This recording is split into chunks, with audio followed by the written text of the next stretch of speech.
Le soleil se couchait lentement derrière les toits délabrés du quartier de Belleville, peignant le ciel parisien d'une teinte orangée qui contrastait cruellement avec la grisaille des immeubles.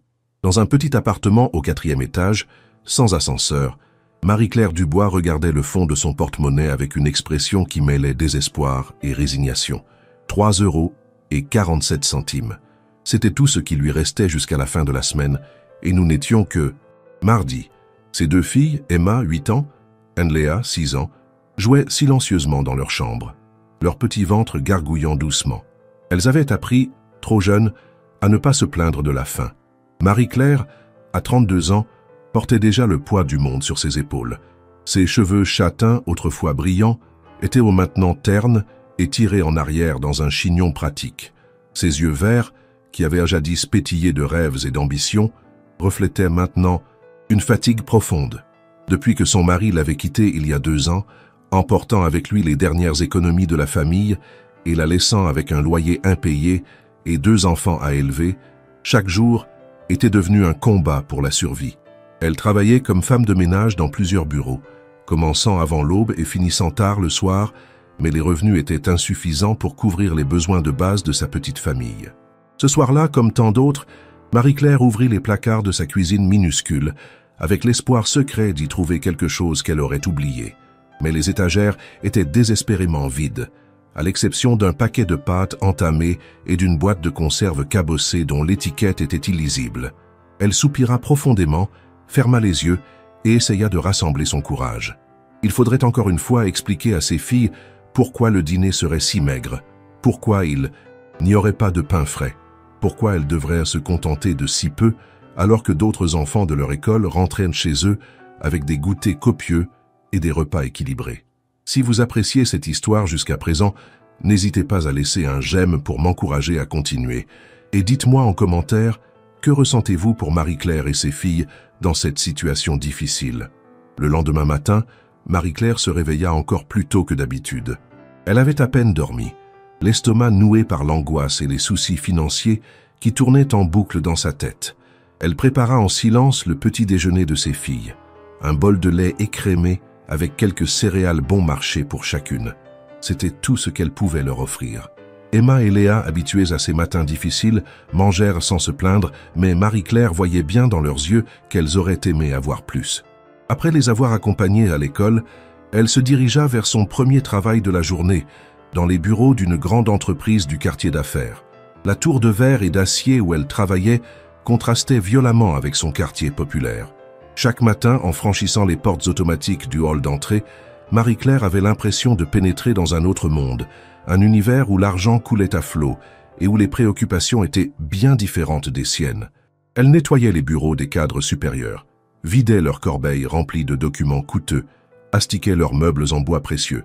Parfois, elle trouvait des notes de restaurants abandonnées sur les bureaux, des additions qui représentaient plus que son salaire mensuel. Ces découvertes lui serrèrent le cœur, mais elle continuait son travail avec professionnalisme et discrétion. Ce matin-là était différent. Alors qu'elle nettoyait le bureau du directeur général, un homme qu'elle n'avait jamais vu auparavant entra dans la pièce. Grand, élégant, vêtu d'un costume visiblement coûteux, il portait une montre qui brillait sous les néons du plafond. Ses cheveux grisonnants étaient parfaitement coiffés, et malgré ce qui semblait être la cinquantaine, il dégageait une énergie et une assurance qui imposaient le respect. Marie-Claire, surprise, s'excusa rapidement et s'apprêta à quitter la pièce, mais l'homme l'arrêta d'un geste de la main. « Attendez, s'il vous plaît, » dit-il, d'une voix calme mais autoritaire. « Je suis Alexandre Moreau, le nouveau propriétaire de cette entreprise.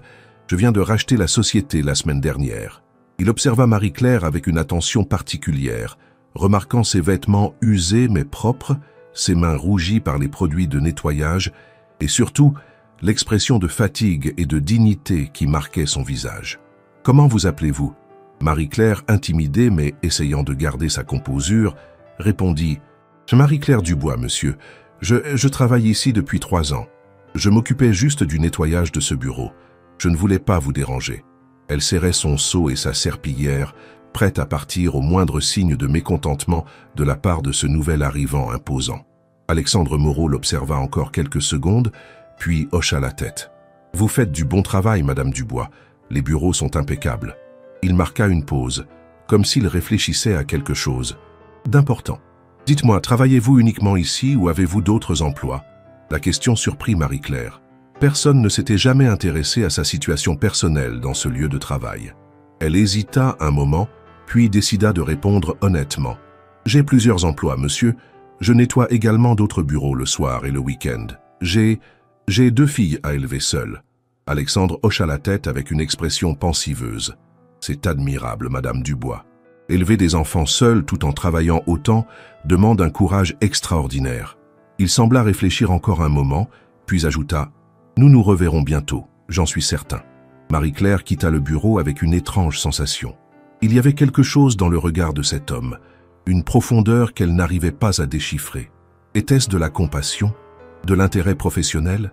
Elle n'aurait su le dire, mais cette rencontre l'avait marquée d'une manière qu'elle ne comprenait pas encore. Les jours suivants passèrent dans la routine habituelle. Marie-Claire continuait ses multiples emplois, courant d'un bureau à l'autre, rentrant épuisée pour s'occuper de ses filles. La situation financière ne s'améliorait pas et elle commençait à envisager sérieusement de demander de l'aide aux services sociaux, une perspective qui l'humiliait profondément. Elle avait toujours été fière de son indépendance, de sa capacité à se débrouiller seule, mais la réalité commençait à la rattraper inexorablement.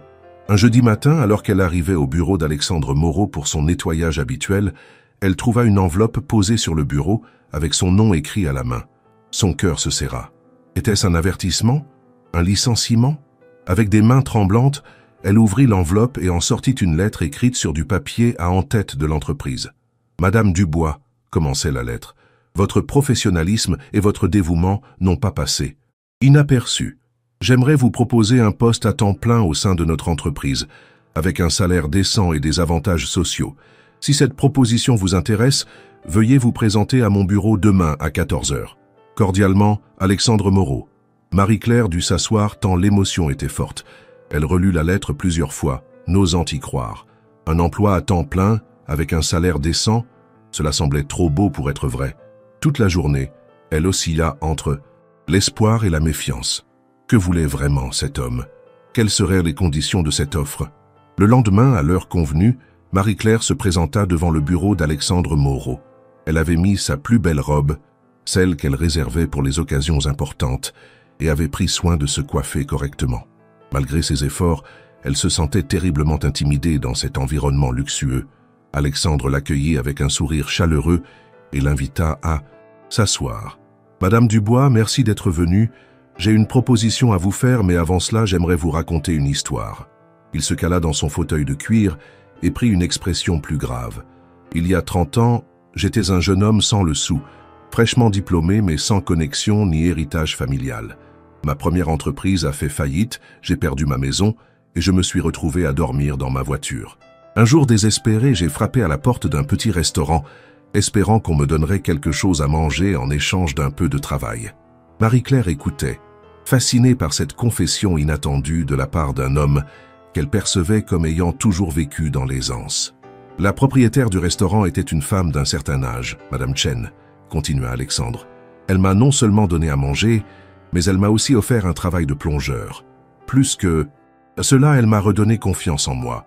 Elle me répétait toujours « Alexandre, le succès n'est pas de ne jamais tomber, c'est de savoir se relever à chaque fois. » Grâce à elle, j'ai pu me reconstruire, relancer mes affaires et devenir l'homme que je suis aujourd'hui.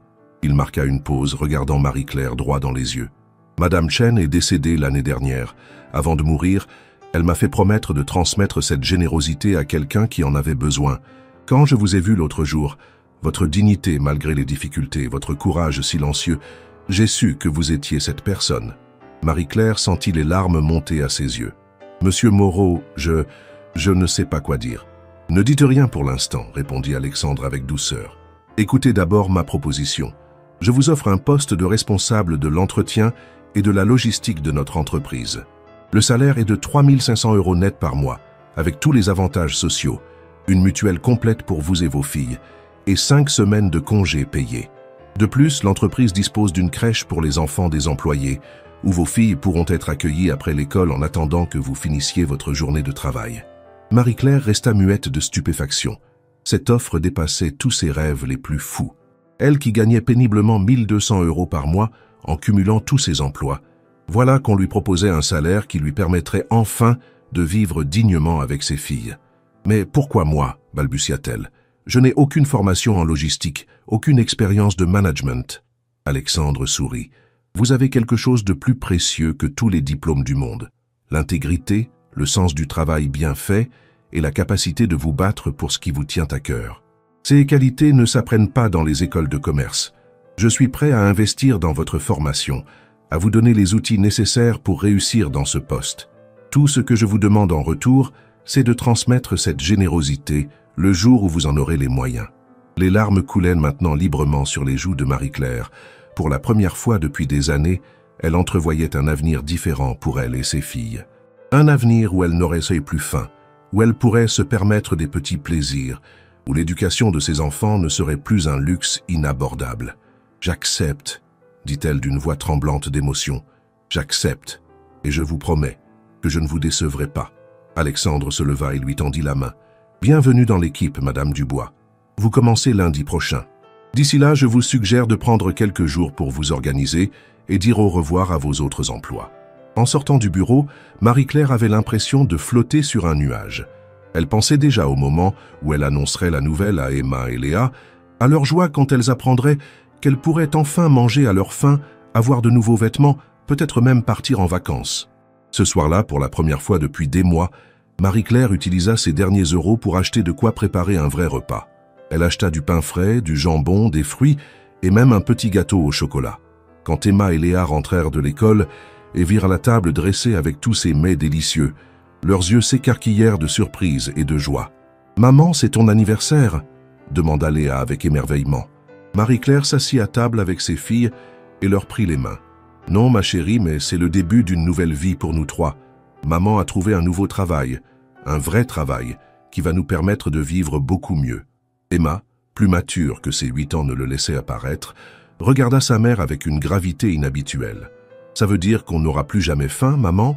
Le cœur de Marie-Claire se serra en entendant cette question. Une enfant de 8 ans ne devrait jamais avoir à s'inquiéter de la faim. « Non, ma chérie, » répondit-elle en serrant fort les petites mains dans les siennes. « On n'aura plus jamais faim. » Les semaines qui suivirent furent un tourbillon de changements. Marie-Claire commença son nouveau poste et découvrit rapidement qu'Alexandre avait eu raison de faire confiance à ses qualités naturelles. Sa capacité d'organisation, développée par nécessité au cours de ces années difficiles, et son attention aux détails firent merveille dans ses nouvelles responsabilités. Elle gérait avec efficacité les équipes de nettoyage, optimisait les commandes de fournitures et mettait en place des procédures qui amélioraient le fonctionnement de l'entreprise. Alexandre, fidèle à sa promesse, investit dans sa formation. Il l'inscrivit à des cours du soir de gestion et de comptabilité, paya des formations en informatique et l'a mis en relation avec d'autres responsables de l'entreprise qui pouvaient l'aider à développer ses compétences. Marie-Claire, affamée de connaissances après des années où elle n'avait pas eu le temps de penser à son développement personnel, absorbait tout avec une avidité remarquable. Emma et Léa, de leur côté, s'épanouissaient dans leur nouvelle vie. Elles avaient intégré la crèche de l'entreprise après l'école, où elles recevaient de l'aide pour leurs devoirs et participaient à des activités éducatives. Leurs notes s'amélioraient, leur confiance en elles grandissait et elles commençaient à rêver d'avenir qu'elles n'avaient jamais osé envisager auparavant. Marie-Claire avait pu déménager dans un appartement plus grand et plus lumineux, toujours dans le même quartier pour ne pas perturber la scolarité de ses filles, mais avec 3 chambres, une vraie cuisine, et même un petit balcon où elle cultivait des plantes aromatiques. Pour la première fois depuis des années, leur foyer ressemblait vraiment à un chez-soi. Mais au-delà des améliorations matérielles, c'était l'espoir qui avait refait surface dans la vie de Marie-Claire. Elle se levait chaque matin avec l'envie de bien faire, de progresser, de construire quelque chose de durable pour ses filles. Elle avait retrouvé sa fierté, sa confiance en l'avenir, et surtout, elle avait compris qu'elle avait des capacités qu'elle n'avait jamais eu l'occasion de développer. 6 mois après avoir commencé son nouveau poste, Marie-Claire fut convoquée dans le bureau d'Alexandre.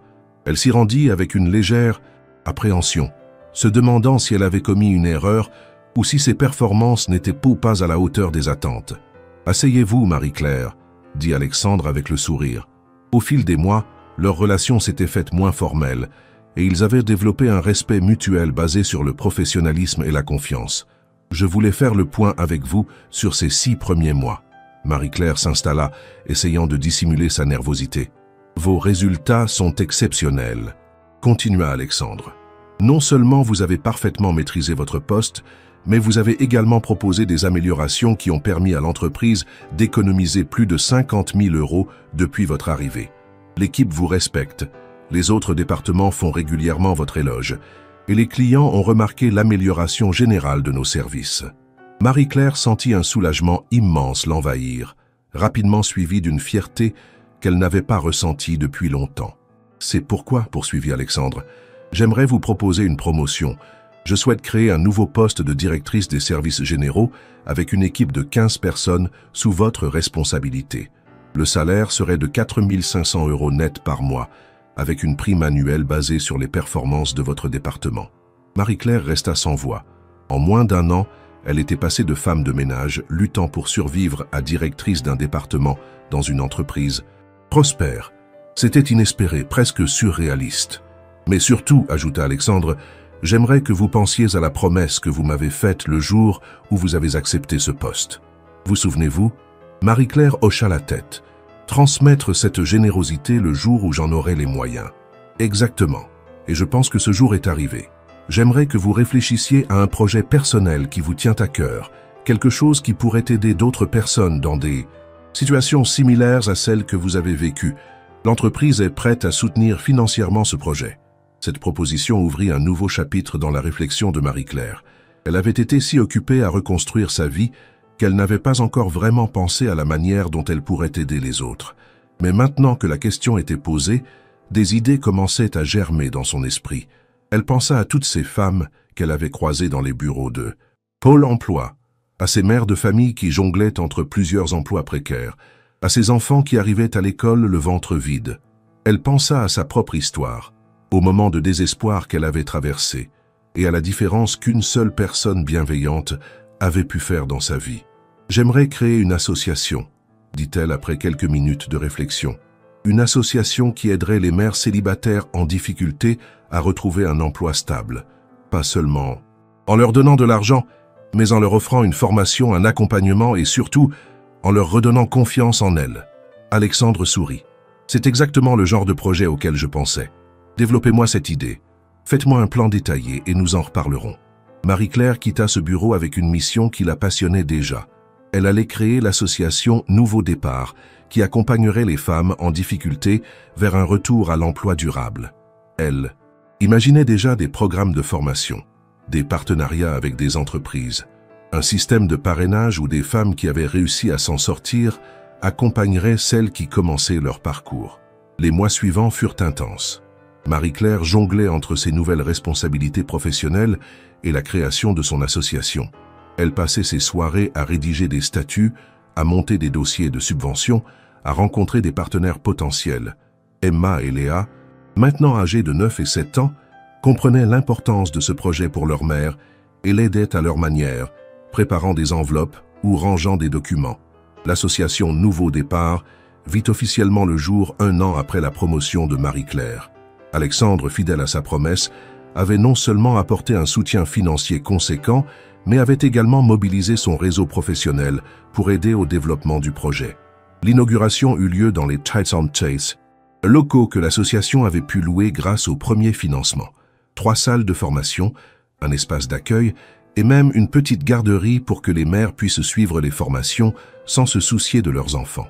Le jour de l'inauguration, Marie-Claire était fébrile. Elle avait préparé un discours, mais les mots lui semblaient insuffisants pour exprimer tout ce qu'elle ressentait. Alexandre était présent, bien sûr, mais aussi les premiers partenaires de l'association, quelques journalistes locaux, et surtout les 15 premières bénéficiaires du programme. Parmi elles se trouvait Sylvie, une femme de 40 ans qui avait perdu son emploi, et son mari la même année, et qui se retrouvait seule avec 3 enfants. Il y avait aussi Fatima, une jeune mère de 25 ans qui n'avait jamais travaillé et qui cherchait désespérément un moyen de subvenir aux besoins de ses jumeaux. Chacune avait une histoire différente, mais toutes partageaient la même détermination à s'en sortir et la même reconnaissance envers cette main tendue. « Mesdames et messieurs, commença Marie-Claire, il y a 2 ans, j'étais à la place de ces femmes qui sont aujourd'hui avec nous. Je connaissais la peur du lendemain, l'angoisse de ne pas pouvoir nourrir mes enfants, l'humiliation de devoir compter chaque centime. J'ai eu la chance extraordinaire de rencontrer quelqu'un qui a cru en moi et qui m'a donné une seconde chance. Aujourd'hui, c'est à mon tour de tendre la main. Elle regarda les visages attentifs devant elle, ces femmes qui portaient encore dans leurs yeux la fatigue et l'inquiétude qu'elle connaissait si bien. L'association Nouveau Départ n'est pas une œuvre de charité, continua-t-elle. C'est un partenariat, un échange. Nous vous offrons les outils, la formation, l'accompagnement, mais c'est vous qui ferez le travail. Nous croyons en votre potentiel, en votre capacité à rebondir, à créer une vie meilleure pour vous et vos enfants. Nous sommes là pour vous rappeler que vous avez de la valeur, que vous méritez le respect et la réussite. Les applaudissements qui suivirent étaient chargés d'émotion. Marie-Claire vit des larmes dans les yeux de plusieurs femmes, et elle dut elle-même lutter pour ne pas pleurer. C'était un moment de grâce, un de ces instants où l'on sent que quelque chose d'important est en train de se passer.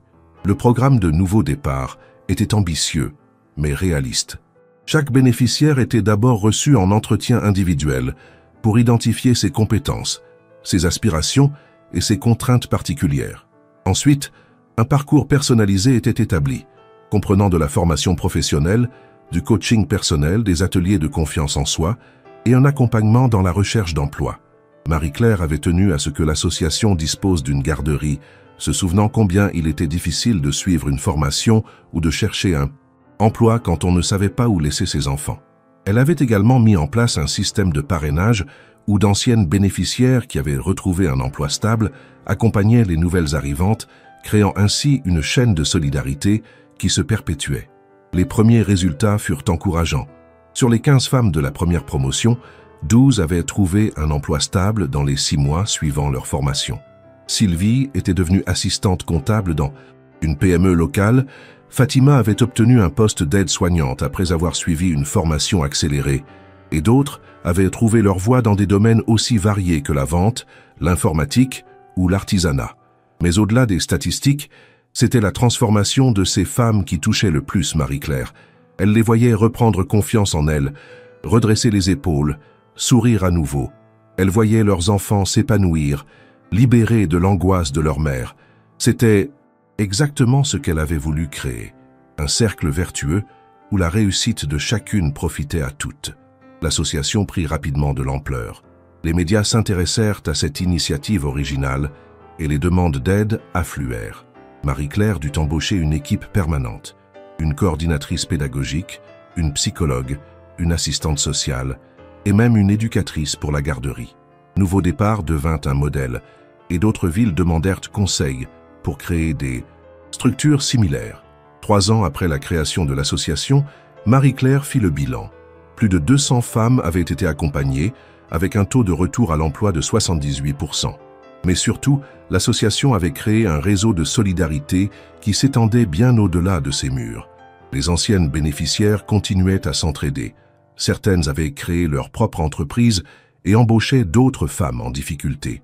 D'autres étaient devenues bénévoles pour transmettre leur expérience. Marie-Claire, maintenant âgée de 36 ans, avait elle-même bien changé. Elle dirigeait toujours son département dans l'entreprise d'Alexandre, mais consacrait également beaucoup de temps à son association. Elle avait suivi des formations en management et en gestion d'association et était devenue une référence dans l'accompagnement des femmes vers l'emploi. Elle donnait régulièrement des conférences, participait à des colloques et conseillait d'autres structures similaires. Emma et Léa, maintenant âgées de 12 et 10 ans, étaient fières de leur mère. Elles avaient grandi dans cette atmosphère de solidarité et d'entraide et portaient déjà en elles les valeurs de générosité et de persévérance que Marie-Claire s'efforçait de transmettre. Emma parlait de devenir avocate pour défendre les droits des femmes. Léa rêvait d'être médecin pour soigner les plus démunis. Un jour, Alexandre demanda à voir Marie-Claire dans son bureau. Elle s'y rendit avec la même confiance, tranquille qui la caractérisait maintenant, loin de la femme terrorisée qu'elle était 4 ans plus tôt. « Marie-Claire, dit-il avec un sourire, j'ai une proposition à vous faire. Je suis en train de créer une fondation qui aura pour mission de soutenir des projets d'insertion professionnelle dans toute la France. J'aimerais que vous en preniez la direction, continua Alexandre. Votre expérience avec Nouveau Départ a prouvé que vous aviez non seulement les compétences nécessaires, mais aussi la vision et la passion pour faire de cette fondation un véritable levier de changement social. Marie-Claire écouta la proposition avec attention. Diriger une fondation nationale représentait un défi énorme, mais aussi une opportunité extraordinaire d'amplifier l'impact de son travail. Elle pensa à toutes ces femmes à travers la France qui vivaient les mêmes difficultés qu'elle avait connues et qui pourraient bénéficier d'un accompagnement similaire à celui qu'elle proposait. Cette fondation disposerait d'un budget annuel de 5 millions d'euros, précisa Alexandre. L'objectif serait de créer un réseau national d'associations partenaires, de développer des programmes de formation innovants et surtout de changer la perception de la société sur les femmes en situation de précarité. Nous ne voulons plus qu'elles soient vues comme des assistées, mais comme des ressources inexploitées avec un potentiel énorme. La proposition était tentante, mais Marie-Claire avait appris à ne jamais prendre de décisions importantes à la hâte. « J'ai besoin de temps pour réfléchir, dit-elle. C'est un engagement considérable et je veux être sûre de pouvoir assumer cette responsabilité tout en continuant à être présente pour mes filles. » Alexandre hocha la tête avec compréhension. « Bien sûr, prenez le temps qu'il vous faut, mais sachez que si vous acceptez, vous aurez carte blanche pour constituer votre équipe et définir les orientations de la fondation. » Ce soir-là, Marie-Claire rentra chez elle l'esprit en effervescence. Elle prépara le dîner en réfléchissant à cette proposition, pesant le pour et le contre. Emma et Léa, sensibles à l'humeur de leur mère, lui demandèrent ce qui la préoccupait. Marie-Claire décida de leur parler franchement de cette opportunité. Après tout, cette décision les concernait aussi. « On me propose de diriger une grande fondation qui aiderait encore plus de femmes dans toute la France, » expliqua-t-elle. « Mais cela signifierait plus de voyages, plus de responsabilités, moins de temps ensemble parfois. » Emma, maintenant adolescente, réfléchit un moment avant de répondre. « Maman, tu nous as appris que quand on a la chance de pouvoir aider les autres, on doit le faire. Et puis, on est fier de ce que tu fais. Si tu peux aider encore plus de femmes comme celle de l'association, alors tu dois accepter. » Léa approuva en hochant la tête vigoureusement. « Et puis on pourra peut-être t'accompagner parfois dans tes voyages. » La sagesse de ses filles émut profondément Marie-Claire. En 4 ans, elles avaient non seulement surmonté les difficultés de leur petite enfance, mais elles avaient aussi intégré les valeurs de solidarité et d'engagement qui guidèrent maintenant leur famille. Une semaine plus tard, Marie-Claire accepta la proposition d'Alexandre. La création de la fondation Chemin d'avenir fut annoncée en grande pompe, avec une conférence de presse où Marie-Claire présenta sa vision. Créer un écosystème national d'accompagnement vers l'emploi, basé sur la dignité, le respect et la valorisation des compétences de chacune. Le travail de mise en place fut titanesque. Marie-Claire recruta une équipe de 10 personnes, toutes expertes dans leurs domaines respectifs. Insertion professionnelle, formation, psychologie, communication, gestion de projet.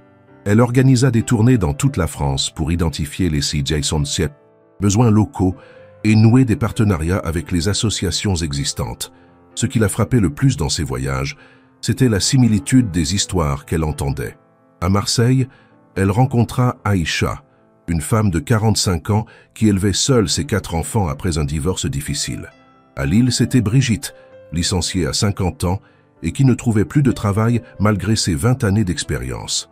À Lyon, Cécile, jeune mère de 18 ans, cherchait désespérément une formation qui lui permettrait d'échapper à la précarité. Chaque rencontre renforçait la conviction de Marie-Claire que le problème n'était pas individuel mais systémique. Ces femmes n'étaient pas responsables de leur situation.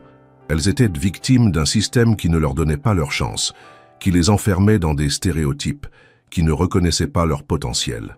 La fondation Chemin d'avenir développa un modèle innovant basé sur 3 piliers. La formation professionnelle adaptée aux besoins du marché local, l'accompagnement psychologique pour reconstruire la confiance en soi et le partenariat avec les entreprises pour garantir des débouchés concrets. Mais l'originalité du programme résidait dans sa 4e composante, l'entrepreneuriat social. Marie-Claire avait en effet remarqué que beaucoup de femmes qu'elle accompagnait avaient des idées brillantes, des projets qu'elles n'osaient pas concrétiser par manque de confiance ou de moyens. La Fondation créa donc un incubateur spécialement dédié aux projets portés par des femmes en situation de précarité, avec un accompagnement technique et financier pour les aider à créer leur propre emploi. Les premiers projets soutenus furent variés et inspirants. Aïcha de Marseille créa une entreprise de traiteurs spécialisée dans la cuisine du Maghreb, employant d'autres femmes de son quartier. Brigitte, de Lille, lança un service de soutien scolaire à domicile, valorisant son expérience d'ancienne institutrice. Cécile, de Lyon, développa une application mobile d'aide aux devoirs, alliant ses compétences informatiques acquises en formation et sa compréhension des besoins des jeunes. 3 ans après sa création, la fondation Chemin d'avenir avait essaimé dans 15 régions françaises, avec 50 associations partenaires et plus de 1500 femmes accompagnées chaque année.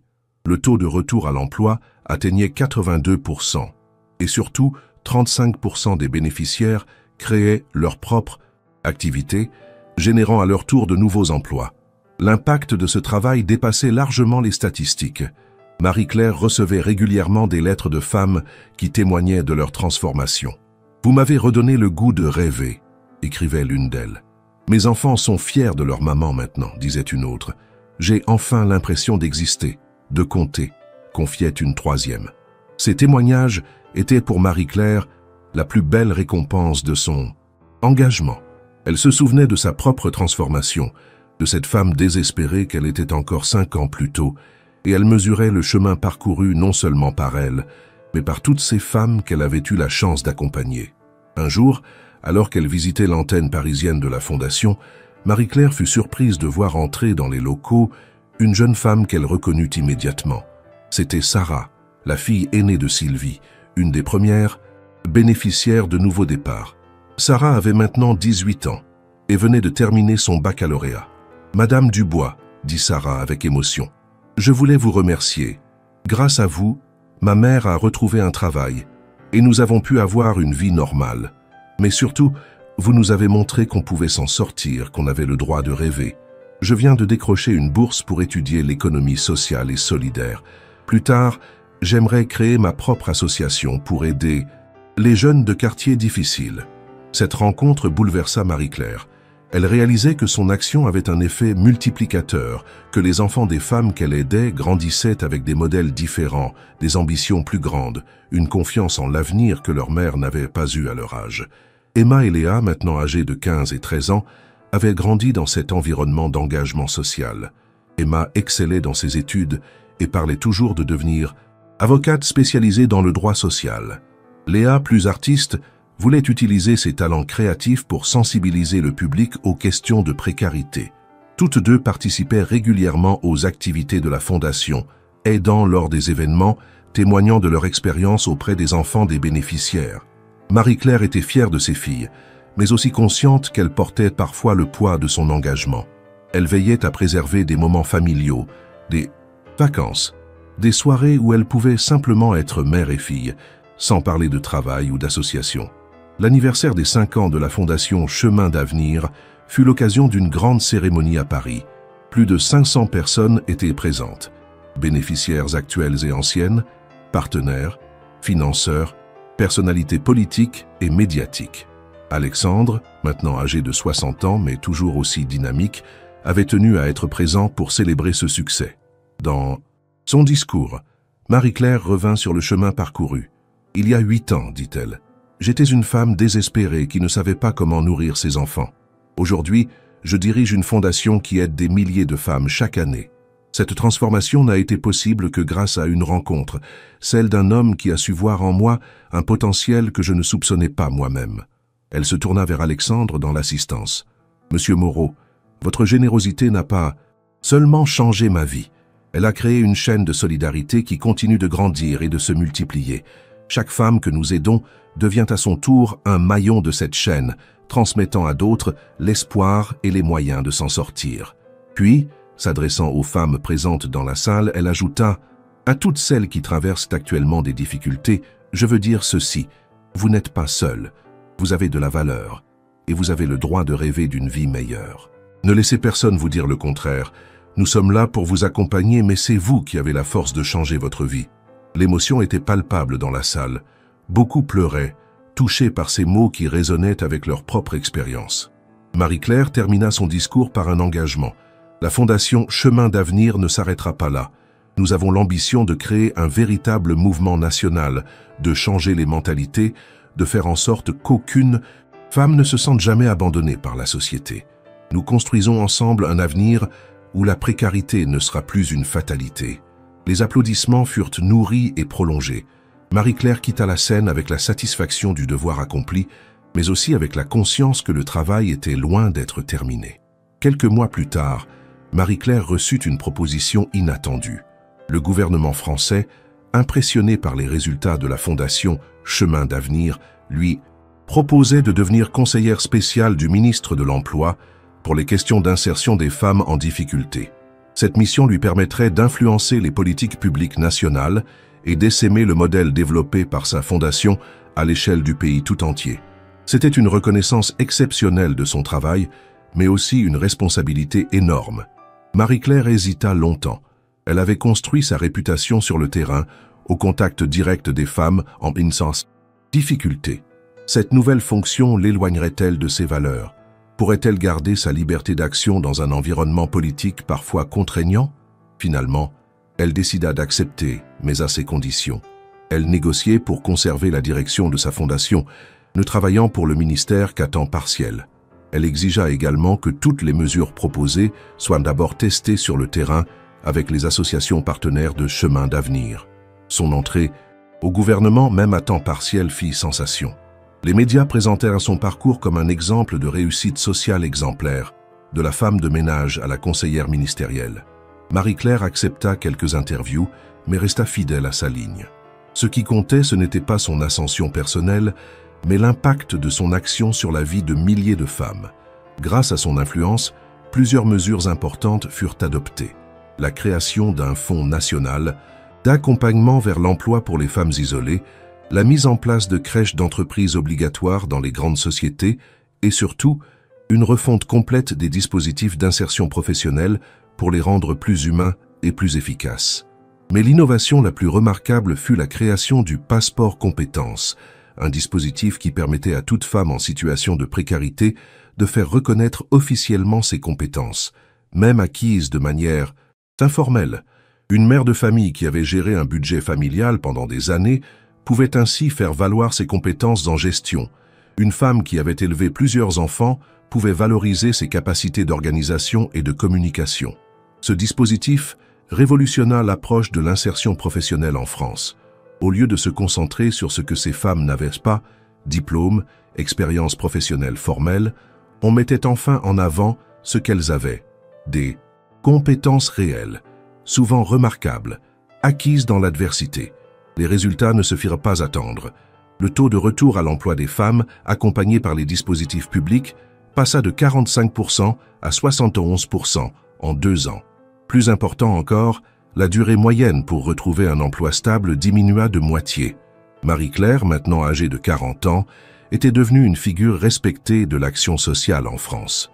Elle était régulièrement invitée à l'étranger pour présenter le modèle français d'insertion des femmes en difficulté. Mais elle n'oubliait jamais ses origines et continuait à passer du temps sur le terrain, rencontrant les bénéficiaires, écoutant leurs besoins, ajustant les programmes. Emma et Léa, maintenant âgées de 18 et 16 ans, étaient devenues des jeunes femmes accomplies. Emma avait intégré Sciences Po et se spécialisait en politique publique avec l'ambition de continuer l'œuvre de sa mère dans le secteur public. Léa, passionnée d'art et de communication, développait des projets créatifs pour sensibiliser les jeunes aux questions sociales. Toutes deux étaient fières de leur mère, mais aussi conscientes du prix de son engagement. Elles avaient parfois manqué de sa présence, mais elles avaient aussi appris des valeurs exceptionnelles: l'empathie, la détermination, la générosité et surtout la conviction qu'une seule personne peut changer le cours de nombreuses vies. Un soir, alors que Marie-Claire rentrait d'une journée particulièrement chargée, elle trouva Emma et Léa qui l'attendaient avec un cadeau. C'était un album photo qu'elles avaient confectionné, retraçant les 10 dernières années de leur vie familiale et professionnelle. Les premières pages montraient leur ancien appartement exigu, les visages fatigués, les moments difficiles. Puis vinrent les photos de la transformation, les nouveaux locaux de l'association, les cérémonies de remise de diplômes, les sourires retrouvés, les succès célébrés. « Maman, » dit Emma en présentant l'album, « nous voulions te montrer le chemin que nous avons parcouru ensemble. Tu as changé notre vie, mais tu as aussi changé la vie de milliers d'autres personnes. Nous sommes fiers d'être tes filles. » Marie-Claire feuilleta l'album avec émotion, revivant ces années extraordinaires. Elle s'arrêta sur une photo prise lors de l'inauguration de Nouveau Départ, où on la voyait entourée des premières bénéficiaires. Certaines de ces femmes dirigeaient maintenant leur propre entreprise. D'autres étaient devenues formatrices dans la fondation. Toutes avaient reconstruit leur vie. « Vous savez, » dit-elle à ses filles, « tout a commencé par une rencontre. Monsieur Moreau m'a tendu la main quand j'en avais le plus besoin. Mais ce qui compte, c'est ce que nous avons fait de cette chance. Nous avons créé quelque chose de plus grand que nous, quelque chose qui continuera à exister longtemps après nous. » Léa, toujours la plus directe, posa la question qui lui brûlait les lèvres. « Maman, tu regrettes parfois cette ancienne vie, quand nous étions juste toutes les trois, sans toutes ces responsabilités ?» Marie-Claire réfléchit un moment. « Je ne regrette rien, » dit-elle finalement. « Ces années difficiles nous ont appris la valeur des choses simples. Elles nous ont rendues plus fortes, plus solidaires. Et puis, regardez ce que nous avons construit ensemble. Nous ne sommes plus seulement une famille, nous sommes partie d'une grande famille qui s'étend à travers toute la France. » Cette conversation marqua une nouvelle étape dans la réflexion de Marie-Claire. Elle commençait à penser à l'avenir, à la façon dont elle pourrait assurer la pérennité de son œuvre. Elle avait maintenant 50 collaborateurs directs dans la fondation, des centaines de partenaires à travers le pays, et son action influençait les politiques publiques nationales. Mais que se passerait-il si elle n'était plus là? Elle décida de structurer différemment son action, de former une nouvelle génération de leaders qui pourraient reprendre le flambeau. Elle créa un programme spécial de formation pour les anciennes bénéficiaires qui souhaitaient devenir formatrices ou coordinatrices. L'idée était simple. Qui mieux que celle qui avait vécu la précarité pouvait comprendre et accompagner d'autres femmes dans la même situation? Ce programme, baptisé « Passeur d'espoir », connut un succès immédiat. Sylvie, la première bénéficiaire de Nouveau Départ, devint coordinatrice régionale pour le nord de la France. Aïcha dirigea l'antenne marseillaise et bien d'autres prirent des responsabilités importantes dans l'organisation. Marie-Claire observait avec satisfaction cette nouvelle génération prendre les rênes. Elles apportaient une authenticité et une crédibilité que ne pouvaient avoir des professionnels de l'insertion, aussi compétents soient-ils. Quand Sylvie racontait son parcours lors des séances d'accueil des nouvelles bénéficiaires, l'impact était immédiat. Ces femmes voyaient qu'il était vraiment possible de s'en sortir, puisque celle qui leur parlait l'avait fait. L'approche de Marie-Claire avait créé un véritable écosystème vertueux. Non seulement les femmes accompagnées retrouvaient un emploi, mais les plus motivées d'entre elles devenaient à leur tour des accompagnatrices, créant un cercle de solidarité qui se perpétuait naturellement. 10 ans après sa première rencontre avec Alexandre Moreau, Marie-Claire fut invitée à témoigner devant l'Assemblée nationale dans le cadre d'une commission sur la lutte contre la pauvreté. C'était un moment symbolique fort. Cette femme qui avait connu la précarité la plus dure s'exprimait maintenant devant les représentants de la nation pour proposer des solutions. Son témoignage fut remarqué pour sa sincérité et sa précision. Elle ne se contenta pas de raconter son histoire personnelle, mais présenta une analyse détaillée des mécanismes qui enfermèrent les femmes dans la précarité et des leviers qui permettaient d'en sortir. « La pauvreté n'est pas un choix », déclara-t-elle aux députés. « C'est souvent le résultat d'un enchaînement de circonstances malheureuses.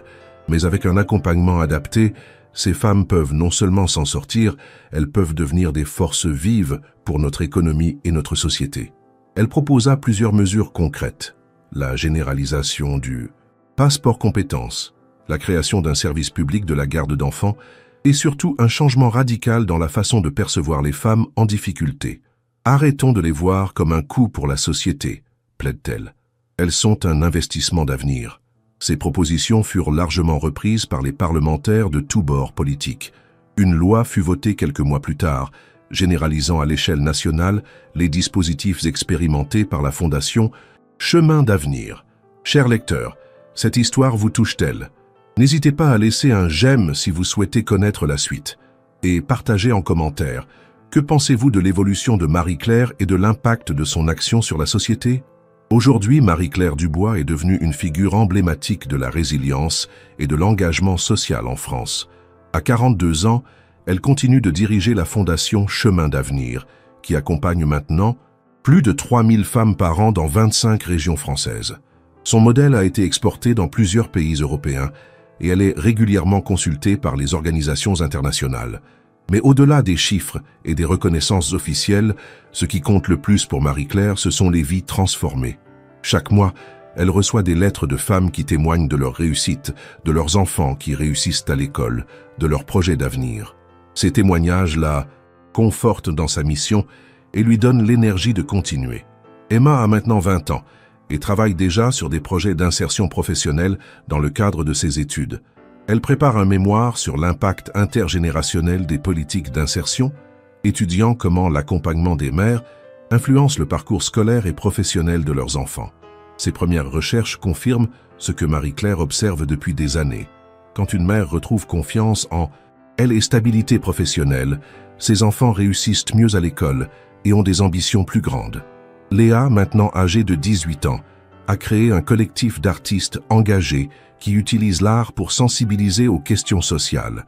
Ses créations, mêlant photographie, vidéo et installation, ont été exposées dans plusieurs galeries parisiennes. Son projet le plus remarqué s'intitule « Portrait de la dignité », une série de photographies de femmes accompagnées par la Fondation, prises avant et après leur parcours d'insertion. L'impact visuel est saisissant et contribue à changer le regard de la société sur ces femmes. Alexandre Moreau, maintenant âgé de 64 ans, a pris sa retraite des affaires, mais continue de soutenir activement la Fondation. Il a créé un fonds de dotation qui assure la pérennité financière de l'organisation et permet de développer de nouveaux programmes. Sa rencontre avec Marie-Claire reste pour lui l'une des plus belles réussites de sa vie d'entrepreneur. Quand j'ai tendu la main à Marie-Claire il y a 12 ans, confie-t-il, je pensais aider une femme en difficulté.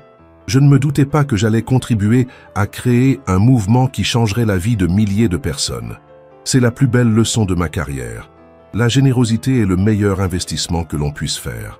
L'histoire de Marie-Claire est devenue un symbole d'espoir pour de nombreuses femmes en France et au-delà. Elle prouve qu'avec de la détermination, de l'accompagnement et des opportunités, il est possible de transformer radicalement sa vie et celle de ses enfants. Plus encore, elle démontre que ceux qui ont surmonté l'adversité possèdent des qualités exceptionnelles qui, une fois révélées, peuvent bénéficier à toute la société. Mais Marie-Claire reste humble face à son parcours. « Je n'ai fait que saisir la chance qui m'était offerte », dit-elle souvent. Le vrai mérite revient à toutes ces femmes, courageuses qui, chaque jour, se battent pour s'en sortir et offrir un avenir meilleur à leurs enfants. Mon rôle, c'est simplement de leur montrer qu'elles en sont capables et de leur donner les outils pour y arriver. Aujourd'hui, quand Marie-Claire traverse les couloirs de la Fondation et voit ses femmes en formation, ses enfants à la garderie, ses équipes de bénévoles et de salariés qui travaillent ensemble pour un même objectif, elle repense parfois à cette soirée d'hiver où elle regardait le fond de son porte-monnaie vide en se demandant comment nourrir ses filles. Cette femme désespérée lui semble maintenant appartenir à une autre vie. Et pourtant, c'est grâce à cette expérience qu'elle peut aujourd'hui comprendre et aider les autres. Le cercle de la générosité initié par Alexandre Moreau continue de s'étendre. Chaque femme aidée devient potentiellement une aidante pour d'autres. Chaque enfant qui grandit dans un foyer stabilisé par ce parcours d'insertion porte en lui les valeurs de solidarité et d'engagement. C'est ainsi qu'une simple rencontre entre un millionnaire généreux et une mère de famille en détresse est devenue le point de départ d'une transformation sociale qui continue de rayonner à travers la France. L'histoire de Marie-Claire Dubois nous rappelle que derrière chaque statistique sur la pauvreté se cache une personne avec ses rêves, ses compétences et son potentiel. Elle nous enseigne que la vraie richesse d'une société ne se mesure pas à son PIB, mais à sa capacité à permettre à chacun de révéler le meilleur de lui-même. Elle nous montre enfin que la générosité n'est jamais un acte isolé, mais toujours le début d'une chaîne de solidarité qui peut transformer le monde. 5 ans plus tard, Marie-Claire Dubois se tenait debout devant la fenêtre de son bureau au ministère, contemplant Paris qui s'éveillait sous un soleil d'automne. À 47 ans, elle était devenue une figure incontournable des politiques sociales françaises, mais ce matin-là, elle pensait à autre chose qu'au dossier qui l'attendait sur son bureau. Elle pensait à sa petite fille. Emma, maintenant âgée de 25 ans, venait de donner naissance à une petite Chloé. Quand Marie-Claire avait tenu ce bébé dans ses bras pour la première fois la semaine précédente, elle avait été submergée par l'émotion. Cette petite fille grandirait dans un monde complètement différent de celui qu'avaient reconnu Emma et Léa. Elle ne connaîtrait jamais la faim, l'angoisse du lendemain. l'humiliation de la pauvreté. Mais surtout, elle grandirait dans une famille où l'engagement social était une valeur fondamentale, transmise de génération en génération. Emma avait suivi les traces de sa mère, mais à sa manière. Après ses études à Sciences Po, elle avait rejoint une organisation internationale qui luttait contre la pauvreté des femmes dans le monde. Son travail l'amenait à voyager dans des pays où la situation des femmes était encore plus difficile qu'en France. Elle adaptait les méthodes développées par sa mère aux contextes locaux, créant des programmes d'insertion dans des pays d'Afrique et d'Asie. « Maman », lui avait dit Emma lors de sa dernière visite, « j'ai compris que ton combat ne concernait pas seulement la France. La précarité des femmes est un fléau mondial et les solutions que nous avons développées ici peuvent être adaptées partout dans le monde. » Léa, de son côté, était devenue une artiste reconnue, mais elle aussi avait choisi de mettre son talent au service des causes sociales. À 23 ans, elle dirigeait maintenant une agence de communication spécialisée dans le secteur associatif. Ses campagnes de sensibilisation avaient contribué à changer le regard de la société française sur la pauvreté et l'exclusion. Son slogan le plus célèbre, « La pauvreté n'est pas un choix, la solidarité si », était devenu emblématique du mouvement social initié par sa mère. Ce matin-là, Marie-Claire avait rendez-vous avec une délégation de l'Union européenne qui souhaitait faire de la France un modèle pour l'insertion des femmes en difficulté dans toute l'Europe. Le modèle du bois, comme on l'appelait maintenant dans les cercles internationaux, avait fait ses preuves. Depuis sa généralisation en France, le taux de pauvreté des femmes seules avec enfants avait diminué de 40%, et le nombre de créations d'entreprises par des femmes issues de milieux précaires avait explosé. Mais Marie-Claire savait que derrière ces statistiques encourageantes se cachaient encore de nombreuses histoires individuelles de souffrance. Chaque semaine, elle recevait des lettres de femmes qui lui racontaient leur parcours, leurs difficultés, leurs espoirs. Ces témoignages la maintenaient connectée à la réalité du terrain et l'empêchèrent de se perdre dans les abstractions politiques. Ce jour-là, justement, sa secrétaire lui remit une lettre qui allait particulièrement la toucher. Elle venait d'Isabelle, une femme de 38 ans qui vivait en banlieue marseillaise avec ses 3 enfants. Le mari d'Isabelle était parti du jour au lendemain, la laissant avec des dettes considérables et aucune qualification professionnelle. Elle avait entendu parler de la fondation Chemin d'avenir par une voisine et venait de commencer le programme d'accompagnement. « Madame Dubois, écrivait Isabelle, je ne sais pas si cette lettre vous parviendra, mais j'avais besoin de vous écrire. Il y a 6 mois, j'étais au bout du rouleau. Mes enfants avaient honte de moi. Je n'osais plus sortir de chez... Moi, je me sentais inutile et indigne. Aujourd'hui, grâce au programme de votre fondation, j'ai recommencé à croire en moi. Je suis en formation pour devenir aide-soignante, mes enfants sont fiers de leur maman qui étudie, et surtout, j'ai rencontré d'autres femmes qui vivent la même chose que moi. Je ne me sens plus seule. » La lettre continuait. « Ce qui m'a le plus marqué, c'est quand Aïcha, notre coordinatrice locale, nous a raconté son histoire. Quand elle nous a dit qu'elle était passée par là elle aussi, qu'elle avait eu peur, qu'elle avait douté, mais qu'elle s'en était sortie, j'ai su que moi aussi j'y arriverais. Votre fondation ne nous donne pas seulement une formation ou un travail, elle nous redonne la dignité. » Marie-Claire termina la lecture de cette lettre avec les larmes aux yeux. Après toutes ces années, ces témoignages la touchaient toujours autant. Ils lui rappelaient pourquoi elle se battait, pourquoi elle avait sacrifié une partie de sa vie privée à cette cause, pourquoi elle continuait malgré la fatigue et les responsabilités. Elle pensa à Aïcha, cette femme remarquable qui dirigeait maintenant l'antenne marseillaise de la Fondation. Aïcha était l'un des plus beaux exemples de la philosophie qu'elle avait développée. Transformer les bénéficiaires en actrices du changement. Aïcha ne se contentait pas d'accompagner les femmes vers l'emploi, elle avait également créé un réseau d'entraide dans son quartier, monté une coopérative alimentaire qui permettait aux familles d'acheter des produits de qualité à prix réduit, et surtout, elle formait d'autres femmes à devenir coordinatrices. Le téléphone sonna, interrompant ses réflexions. C'était Alexandre Moreau, maintenant âgé de 69 ans, qui l'appelait avec une proposition inattendue. « Marie-Claire, dit-il avec l'enthousiasme qu'elle lui connaissait, j'ai une idée qui va vous plaire.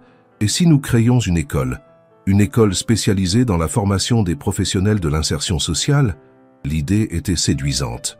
Marie-Claire avait souvent constaté que les travailleurs sociaux, malgré leur bonne volonté, manquaient parfois de formation pratique pour accompagner efficacement les femmes vers l'emploi.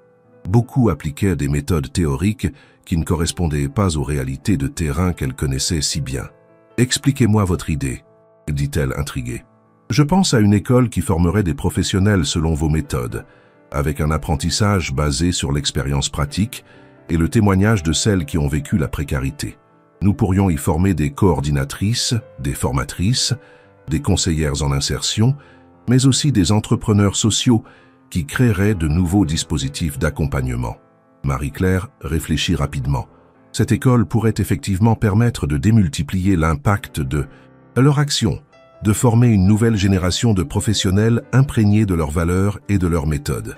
J'accepte, Alexandre, mais à une condition, cette école ne doit pas former des techniciens de l'insertion, mais des artisans de la transformation humaine. Je veux que chaque étudiant comprenne qu'il n'accompagne pas des bénéficiaires ou des publics cibles, mais des femmes avec leurs histoires, leurs rêves et leur potentiel. L'école supérieure de l'insertion et de la transformation sociale vit le jour 2 ans plus tard, dans un magnifique campus rénové en banlieue parisienne. L'originalité de cette école résidait dans sa pédagogie. Chaque cours théorique était complété par des témoignages de femmes qui avaient vécu la précarité. Chaque étudiant devait effectuer un stage d'immersion dans les conditions de vie des personnes qui l'accompagneraient plus tard, et surtout, l'école était dirigée conjointement par Marie-Claire et par 3 anciennes bénéficiaires de la Fondation. La première promotion comptait 50 étudiants venus de toute l'Europe. Parmi eux se trouvait Sarah, la fille de Sylvie, maintenant âgée de 28 ans et titulaire d'un master en économie sociale. Sarah incarnait parfaitement la philosophie de l'école.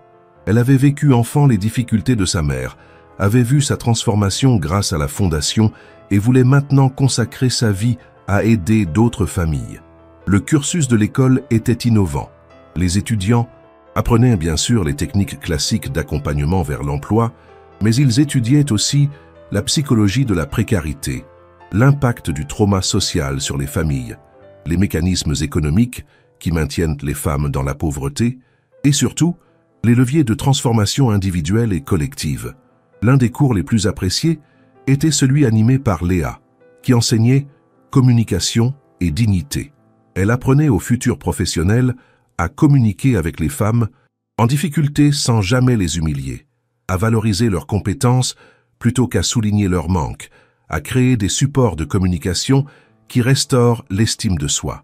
N'oubliez jamais, disait Léa à ses étudiants, que la façon dont vous regardez une personne influence la façon dont elle se regarde elle-même. Votre regard peut être un outil de transformation ou de destruction. Choisissez toujours la transformation. Emma, quant à elle, assurait des cours sur l'insertion dans une perspective internationale. Elle partageait son expérience de adaptation des méthodes françaises au contexte africain et asiatique, montrant comment les principes universels de dignité et d'accompagnement pouvaient prendre des formes différentes selon les cultures locales. La réputation de l'école grandit rapidement. Les diplômés étaient très recherchés par les associations, les collectivités locales et même les entreprises privées qui développaient des programmes de responsabilité sociale. Mais surtout, ils apportaient une approche nouvelle, plus humaine et plus efficace, qui transformait les pratiques partout où ils intervenaient. Marie-Claire était particulièrement fière de voir que certains diplômés créaient leurs propres structures innovantes. Marcus, un ancien éducateur spécialisé diplômé de la première promotion, avait créé un programme d'insertion par le sport pour les femmes victimes de violences conjugales. Sophie, issue de la deuxième promotion, avait développé un dispositif d'accompagnement des femmes rurales vers l'entrepreneuriat agricole.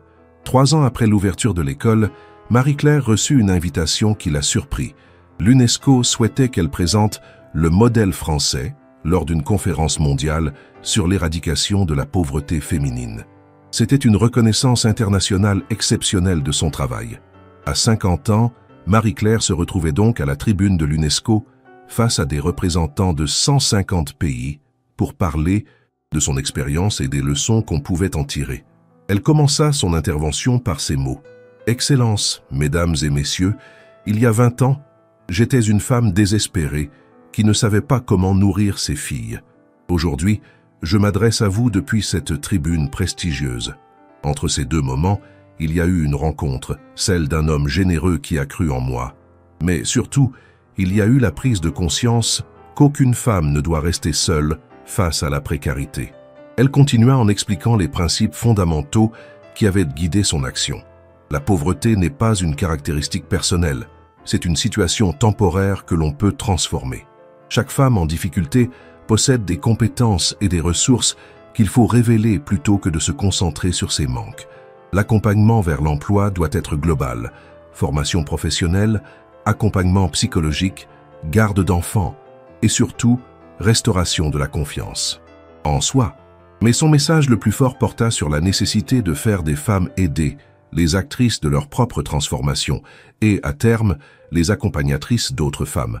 La solidarité ne doit pas être verticale, de ceux qui ont vers ceux qui n'ont pas, mais horizontale, entre femmes qui vivent ou ont vécu des difficultés similaires. C'est ainsi que nous créons un mouvement durable de transformation sociale. Son intervention fut saluée par une ovation debout. Plusieurs pays demandèrent immédiatement une assistance technique pour adapter le modèle français à leurs contextes nationaux. Marie-Claire accepta de superviser ces adaptations, mais elle insista pour que chaque pays développe sa propre approche, en s'inspirant des principes généraux, tout en tenant compte des spécificités culturelles et économiques locales. De retour en France, Marie-Claire trouva un paysage social en évolution. Le modèle qu'elle avait contribué à développer était maintenant largement accepté et appliqué. La Fondation Chemin d'Avenir accompagnait plus de 5000 femmes par an. L'École supérieure de l'insertion formait chaque année 200 nouveaux professionnels et surtout, l'approche avait été intégrée dans les politiques publiques nationales. Mais Marie-Claire n'était pas du genre à se reposer sur ses lauriers. Elle voyait déjà les nouveaux défis qui se profilaient, l'arrivée de femmes migrantes avec des besoins spécifiques, l'impact de la digitalisation sur l'emploi, l'émergence de nouvelles formes de précarité liées aux transformations économiques. Elle décida de lancer un nouveau projet, la création d'un laboratoire d'innovation sociale qui anticipait et expérimentait des réponses aux défis de demain. Ce laboratoire, installé dans les locaux de l'école, réunissait des chercheurs, des innovateurs sociaux, des entrepreneurs et bien sûr des femmes qui vivaient ces nouveaux défis. L'une des premières innovations du laboratoire fut le développement d'une plateforme numérique qui permettait aux femmes en insertion de suivre des formations à distance, de trouver des missions de travail temporaires et surtout de rester en contact avec leur communauté d'entraide même après avoir retrouvé un emploi stable. Cette plateforme baptisée Sororité Digitale révolutionna l'accompagnement vers l'emploi. Elle permettait de toucher des femmes isolées géographiquement, de proposer des formations adaptées aux nouveaux métiers du numérique et de maintenir le lien social qui était au cœur de la philosophie de Marie-Claire. Emma, maintenant mère de 2 enfants, avait pris la direction du développement international de la Fondation. Sous son impulsion, le modèle français avait été adapté dans 15 pays, avec des résultats remarquables. Au Sénégal, le programme aidait les femmes rurales à développer des activités de transformation agricole. Au Cambodge, il accompagnait les ouvrières licenciées du textile vers de nouvelles qualifications. En Colombie, il soutenait les femmes déplacées par la violence dans leur reconstruction professionnelle. Léa avait elle aussi évolué. Son agence de communication était devenue une référence européenne dans le secteur associatif, mais elle avait aussi développé une activité de conseil auprès d'entreprises qui souhaitaient intégrer des préoccupations sociales dans leur stratégie. Elle aidait notamment les grandes entreprises à recruter et intégrer des femmes issues de parcours d'insertion, transformant ce qui était souvent perçu comme de la responsabilité sociale en véritable avantage concurrentiel. Un jour, alors qu'elle préparait le bilan des 20 ans de la Fondation Chemin d'Avenir, Marie-Claire reçut la visite d'Alexandre Moreau. Maintenant âgé de 74 ans, il restait alerte et passionné, mais il voulait parler d'avenir. « Marie-Claire, dit-il en s'installant dans le fauteuil face à son bureau, j'ai une dernière proposition à vous faire. Je vieillis et je voudrais m'assurer que notre œuvre commune perdurera longtemps après nous. » Il sortit de sa serviette un dossier épais. « J'ai décidé de léguer la totalité de ma fortune à une fondation que nous créerions ensemble. Cette fondation aurait pour mission de soutenir des initiatives de transformation sociale partout dans le monde, en s'inspirant de nos méthodes, mais en laissant chaque projet développer sa propre approche. » Marie-Claire étudia le dossier avec attention. Alexandre parlait d'un capital de départ de 50 millions d'euros, qui permettrait de financer des centaines de projets dans le monde entier. « Mais pourquoi moi, Alexandre ? Vous pourriez confier cette fondation à des gestionnaires professionnels, à des personnalités reconnues. Alexandre sourit. Parce que vous n'avez jamais oublié d'où vous venez, Marie-Claire. Parce que vous avez transformé votre propre souffrance en force pour aider les autres. Parce que vous avez prouvé qu'on peut changer le monde une femme à la fois. Et surtout parce que vous savez que la vraie richesse ne se mesure pas en euros, mais en vies transformées. Cette proposition marqua le début d'une nouvelle étape dans la vie de Marie-Claire. La Fondation Moreau-Dubois pour la transformation sociale vit le jour l'année suivante, avec pour mission de révéler le potentiel humain partout où il est bridé par la pauvreté, l'exclusion ou les inégalités. Contrairement aux fondations traditionnelles qui distribuent des subventions, la Fondation Moreau-Dubois développa une approche innovante. Elle accompagnait les porteurs de projets sur le long terme, leur apportant non seulement des financements, mais aussi de la formation, du conseil et surtout l'accès à un réseau international d'innovateurs sociaux. Le premier projet soutenu par la Fondation vint d'une proposition inattendue. Chloé, la petite fille de Marie-Claire, maintenant âgée de 6 ans, avait remarqué que certains de ses camarades d'école arrivaient sans petit déjeuner. Avec la spontanéité de l'enfance, elle avait proposé à sa grand-mère de faire quelque chose pour eux. Cette remarque innocente inspira à Marie-Claire un nouveau programme, Grandir dignement, qui accompagnait les familles en difficulté dans l'éducation et l'épanouissement de leurs enfants. Le programme proposait des petits déjeuners gratuits dans les écoles de quartiers défavorisés, mais aussi un accompagnement à la parentalité, des activités culturelles et sportives et, surtout, un soutien scolaire adapté. L'originalité du programme résidait dans son approche. Plutôt que de stigmatiser les familles en difficulté, il proposait des activités ouvertes à tous, créant ainsi du lien social et évitant l'exclusion. Les parents bénéficiaires étaient invités à participer aux activités, à partager leurs compétences, à devenir acteurs de la vie de l'école de leurs enfants. Marie-Claire observait avec émotion sa petite fille participer aux activités du programme. Chloé grandissait dans un environnement où la solidarité était naturelle, où aider les autres n'était pas de la charité, mais de la fraternité. Cette troisième génération portait en elle les valeurs transmises par Marie-Claire, mais adaptées à son époque et à ses sensibilités. Aujourd'hui, à 55 ans, Marie-Claire Dubois peut regarder le chemin parcouru avec satisfaction. La Fondation Chemin d'avenir est devenue une institution reconnue qui accompagne plus de 8000 femmes par an dans toute la France. L'École supérieure de l'insertion a formé plus de 2000 professionnels qui travaillent maintenant dans le monde entier. La Fondation Moreau-Dubois soutient 150 projets dans 50 pays. Mais au-delà de ces chiffres impressionnants, c'est la transformation des mentalités qui constitue peut-être la plus belle réussite de Marie-Claire. En France, on ne regarde plus les femmes en difficulté comme des assistées, mais comme des personnes temporairement empêchées d'exprimer leur potentiel.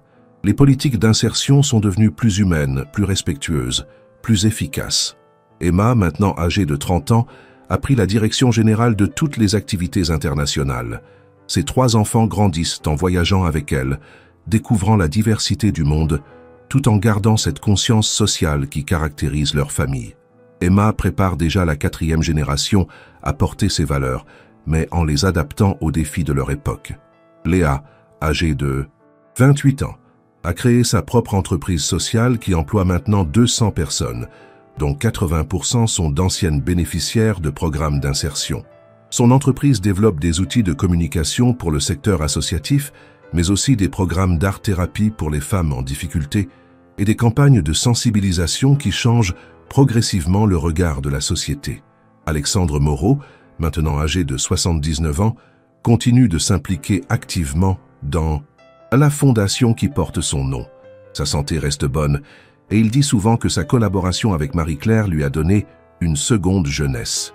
Il voyage encore régulièrement pour découvrir les projets soutenus par la Fondation et rencontrer les femmes et les hommes qui transforment le monde à leur échelle.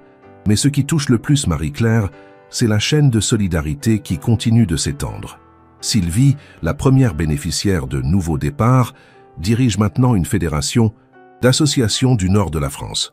Sa fille Sarah a créé sa propre structure d'accompagnement des jeunes en difficulté. Aïcha de Marseille est devenue formatrice à l'École supérieure de l'insertion et forme maintenant des coordinatrices pour toute l'Europe du Sud. Chaque mois, Marie-Claire reçoit des nouvelles de femmes qu'elle a accompagnées, directement ou indirectement, au cours de ces 20 dernières années. Certaines ont créé leur entreprise, d'autres sont devenus cadres dans de grandes sociétés. Beaucoup ont choisi de travailler dans le secteur social pour transmettre à leur tour ce qu'elles ont reçu. Mais les nouvelles qui la touchent le plus sont celles qui parlent des enfants.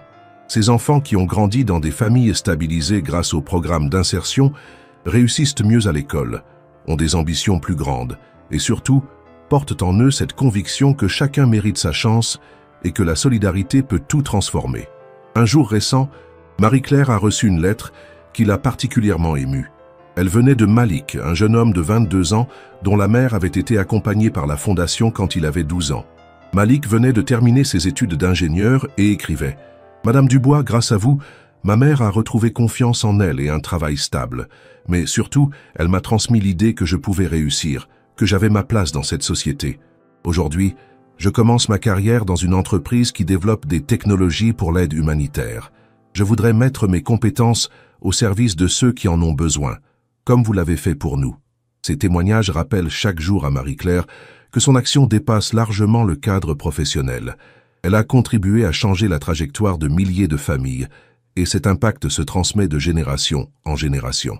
Si cette continuation de l'histoire vous plaît, n'hésitez pas à laisser un j'aime. Que pensez-vous de cette évolution de l'histoire sur plusieurs générations? Trouvez-vous inspirant de voir comment les valeurs se transmettent et se perpétuent? Partagez vos réflexions en commentaire.